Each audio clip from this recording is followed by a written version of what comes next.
Oi, pessoal, tudo bom com vocês? Eu sou a Max, eu sou professora de matemática lá no CAGVEST, mas hoje eu tô aqui no Caginho.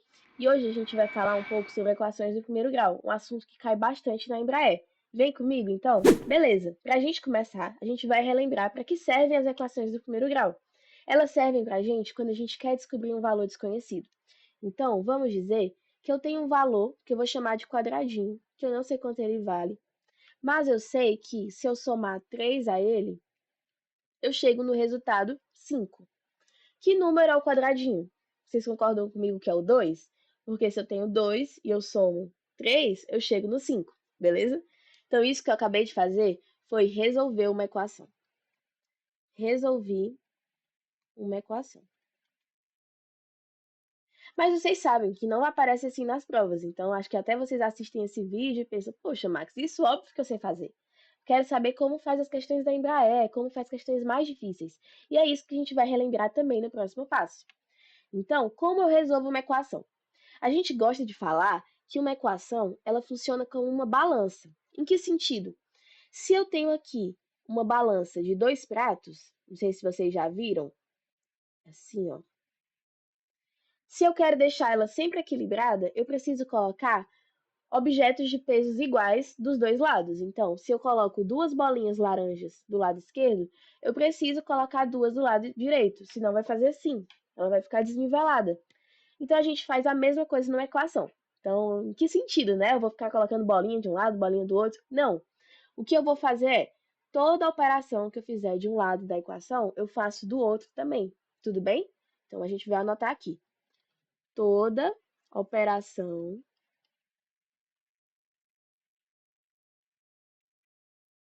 é feita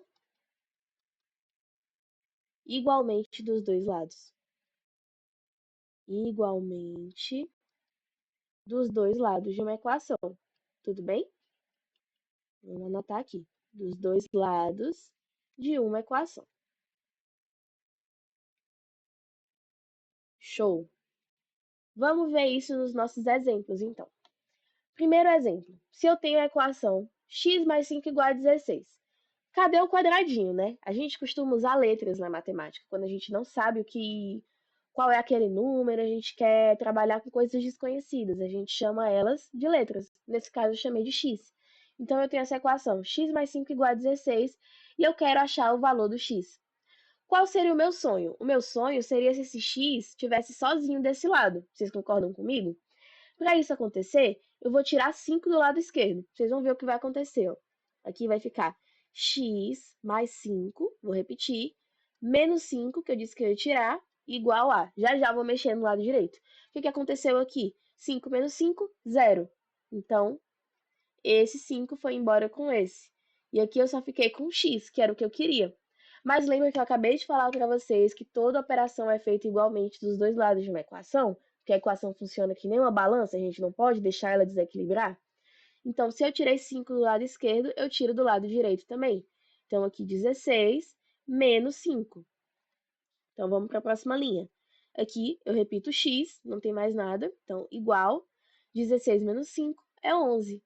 E assim eu achei meu resultado. O x vale 11. Tudo bem? Próximo exemplo.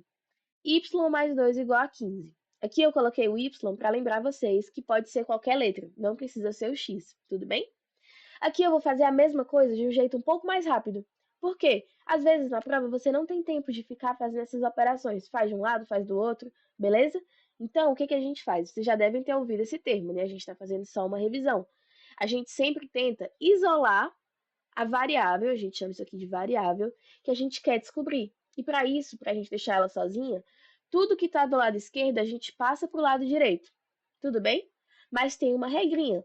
Se eu passo o número de um lado para o outro, eu tenho que trocar o sinal dele na operação. Então, aqui eu tinha um mais. Todo mundo está vendo? Um mais. Do outro lado, vai ter que virar menos. Então, vamos fazer essa troca. Aqui, do lado esquerdo, vai ficar só o y. Então, igual. O 15, ele já estava do lado direito, então eu repito. E agora o 12 vem para esse lado aqui. Então, eu vou pôr aqui 12. Se ele tinha um sinal de mais, ele vem com sinal de menos. Tranquilo? Então, do lado esquerdo ficou só o y já. E do lado direito, 15 menos 12. Vou continuar aqui. Então, eu tenho que y é igual a 15 menos 12, 3, meu y vale 3. Você pode fazer aí na sua casa o teste do exemplo 1. Tirar 12 dos dois lados e você vai ver que vai dar a mesma coisa. Tudo bem? Vamos seguir para o nosso exemplo 3. Ele é 4x igual a 12. Do mesmo jeito que se você soma de um lado, você soma do outro, quando você divide de um lado, você divide do outro. Tudo bem? Então aqui eu tenho 4x, mas o que eu queria era que esse x aparecesse sozinho. Então eu vou dividir por 4 dos dois lados. Então aqui fica 4x dividido por 4 igual a 12 dividido por 4.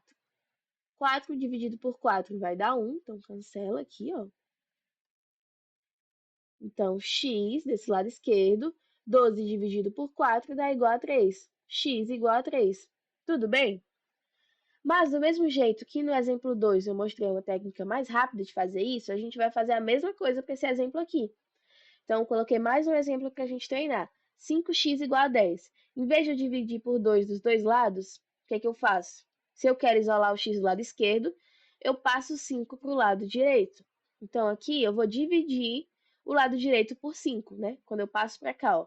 Então, o x ele estava multiplicando desse lado, é sempre assim, ó. Se aqui tem um sinal que está escondido, que é o pontinho de multiplicação. Se aqui aparecer o pontinho de multiplicação, do outro lado vai aparecer o tracinho da divisão, que é o oposto da multiplicação. Então, aqui ficou 10 dividido por 5, quando eu passei para o outro lado. Então, x igual a 10 dividido por 5, 2. Tudo bem? Mais uma vez, você pode fazer o teste aí na sua casa de dividir por 5 dos dois lados e vai dar igual a 2. Beleza? Então, pessoal, como a gente já reviu nossa teoria, a gente já sabe como resolver as equações do primeiro grau, agora a gente vai fazer uma questãozinha que caiu na Embraer. Então, vamos lá. Jogadores de outros países são presença cada vez maior no Campeonato Brasileiro de Futebol. A tabela em que os números estão substituídos por x e submúltiplos de x relaciona os clubes com o maior número de jogadores estrangeiros. Então, aqui na tabela, eu tenho do lado esquerdo o nome do clube. Então, só trocar aqui de caneta. A gente tem clube estado no lado esquerdo e no lado direito a gente tem o número de jogadores estrangeiros em cada time. Tudo bem? Beleza. Sabendo-se que os 7 clubes relacionados têm juntos 36 jogadores estrangeiros, é correto afirmar que o número de jogadores estrangeiros no Clube Santos SP é. Então, beleza, pessoal. A primeira coisa que a gente vai fazer, não só nessa, mas em todas as questões que a gente viu pela frente, é tentar fazer uma engenharia reversa. O que é isso? Vamos grifar o que foi que a questão me pediu. A questão me pediu o número de jogadores estrangeiros no Clube Santos SP. E aí eu vou pensar, o que eu preciso saber para responder isso? Eu vou olhar na minha tabela. Qual é o número de jogadores estrangeiros no Santos? 0,8x. Tá, para eu descobrir quanto vale 0,8x, eu preciso do meu x. Vocês concordam? Então agora a gente consegue mapear o que a gente vai fazer na nossa questão. Então o primeiro passo tem que ser descobrir o valor de x. Vocês concordam? Então a gente já coloca aqui, ó, descobrir o valor de x. Agora, como eu vou fazer isso, né? Você pode estar se perguntando, poxa, Max, as outras questões eram muito fáceis, eram só exemplos. Onde tem a equação aí que eu não estou vendo? A equação, ela não vai vir explícita. Dificilmente ela vai vir assim explícita para você resolver. Ela vai vir escondida no enunciado. E nesse caso, olha como ela se escondeu. O que a questão falou para a gente foi: os 7 clubes relacionados têm juntos 36 jogadores estrangeiros. Ou seja, ela pegou todos os números de jogadores estrangeiros, somou e viu que dava 36. O que a gente vai fazer então? A gente vai somar linha por linha da tabela e igualar 36. E essa vai ser a nossa equação em questão, beleza? Então aqui a gente tem, ó, vou escrever total de jogadores. Total de jogadores. Não repara na minha letra feia não, hein, gente? Pelo amor de Deus. Vamos mudar aqui para essa caneta. Ó, então a gente vai somar 1,2x do Internacional com 1,2x do Flamengo, com x do Vasco, x do Cruzeiro, x do Chapecoense, x do Atlético Mineiro e 0,8x do Santos. Tudo bem? E tudo isso vai dar 36, pelo que a questão me falou. E agora eu vou, ó, se vocês repararem, a gente vai chegar numa estrutura muito parecida com do exemplo 4. Vai ser um número multiplicado pelo x, que é a letra que eu quero descobrir, igual a outro número. Então, vamos somar todos esses valores aqui, todas essas parcelas do lado esquerdo. 1.2 com 1.2 dá 2.4x. Aqui eu tenho 1, 2, 3, 4x, então mais 4x, mais 0,8x, igual a 36. Agora, 2.4 mais 4 é 6.4, mais 0,8, 7.2x, igual a 36. Beleza? Agora, eu vou dividir isso aqui. Então, lembra, ó, se eu tenho um número multiplicado pelo x dando outro número, eu posso dividir dos dois lados por 7.2 para deixar esse x sozinho, ou eu posso simplesmente passar o 7.2 para o outro lado. E lembra, se ele está multiplicando o x, ele passa dividindo para o outro lado. Vamos escrever isso aqui para não ficar confuso. Vou deixar o x sozinho, igual a 36, passei para o outro lado, dividido por 7.2. Tudo bem? Essa divisão dá 5. Então, o meu valor de x é 5. Mas ele não me pediu x, né? Ele me perguntou quantos jogadores estrangeiros tinham no Clube Santos. Então, vamos para o nosso passo 2. Jogadores no Santos. Jogadores no Santos. O valor disso é 0,8x. A gente quer saber quanto vale. Então, eu vou dizer aqui que o meu R de resposta é 0,8x vezes x. Então, eu vou substituir o meu valor de x. Vai ser 0,8 vezes 5. E a minha resposta vai dar 4. Então, eu tenho 4 jogadores estrangeiros no Clube Santos. Tudo bem? Esse é o meu gabarito. Tudo bem, pessoal? Alguma dúvida? Se você tiver alguma dúvida, revê a questão bonitinha. Se você ficou com dúvida em como resolver a equação, revê o nosso exemplo 3 e o nosso exemplo 4. Tudo bem? E agora, como eu gosto muito de vocês, como eu amo cajinho, apesar de ser do Cajiveste, eu sei que todo mundo aqui ama cajindim. Então, alguém quer cajindim? Ó, se você ficou nesse vídeo até agora, você vai mandar uma palavra secreta no privado do Kiki Butovski e ele vai enviar cajindim para você. Então agora, para você saber qual é essa palavra secreta, a gente vai rolar aqui a tela e ela é avião. Então eu quero todo mundo mandando no privado do Kiki a palavra avião e ele vai mandar cajindim para vocês. Tudo bem? Pode perturbar ele lá, mas só vale uma vez, tá? Uma palavra avião. Beleza? Então esse é o meu prêmio para você que está estudando nas férias, na colônia de férias e ficou assistindo o vídeo até agora. Agora a gente vai fazer mais uma questãozinha e a gente vai encerrar a aula. Tudo bem? Então, bora lá. Beleza, galera, vamos para a nossa última questãozinha, então. Essa tem uma interpretação um pouco mais complexa, mas a gente vai conseguir. Em certo mês, Isabel gastou 75% do seu salário líquido mensal e poupou o valor restante. No mês seguinte, ela poupou 15% do seu salário líquido mensal e gastou o valor restante, sendo que o valor gasto nesse mês superou o valor gasto no mês anterior em R$ 425. Sabendo-se que o seu salário não se alterou nesse período, é correto afirmar que o valor total poupado por Isabel nesses 2 meses foi igual a... Então, beleza. Vamos de novo ver, fazer a engenharia reversa. O que foi que a questão me perguntou? A questão me perguntou o valor poupado por Isabel nesses 2 meses. Beleza? Então, eu vou pegar o primeiro mês, vou ver quanto ela poupou. Vou pegar o segundo mês, vou ver quanto ela poupou. Vou somar e vou marcar essa resposta. Tranquilo? Beleza, vamos analisar agora cada mês. Eu já anotei aqui as informações para a gente não se perder, mas vamos grifar. Ó. Em um mês ela gastou 75%, então gastou 75%, beleza? E ela poupou o resto, poupou o valor restante. No mês seguinte ela poupou 15% e gastou o valor restante. Vamos calcular essas porcentagens então. No mês 1, já anotei aqui, ela gastou 75%.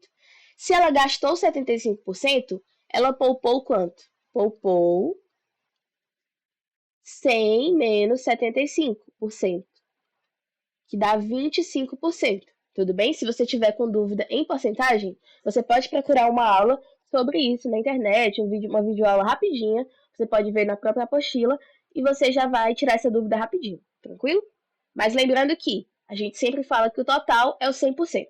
Então, se ela gastou 75%, o que ela poupou foi o restante. Então, foi 100% menos 75%, que dá 25%.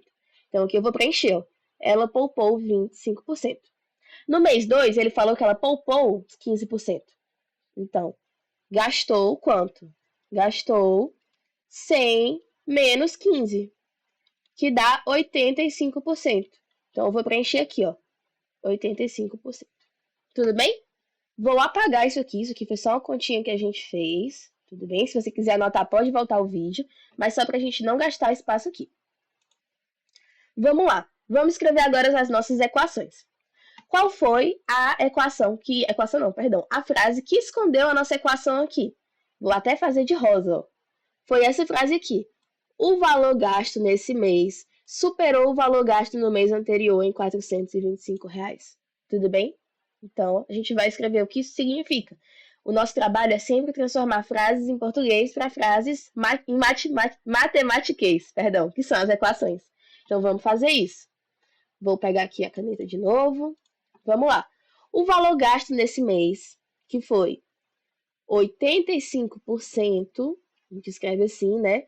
Do salário. O salário eu vou chamar de X, tudo bem? Superou o outro valor em R$ 425. Isso quer dizer que se eu fizer a subtração aqui, ó, 85% do X, que foi o que ele gastou esse mês, do que ele gastou no passado, que é 75%, do X, que é do salário, que não, se manteve o mesmo, vai dar igual a R$ 425. Tudo bem? É isso que essa frase quis dizer. E agora a gente vai fazer essa conta.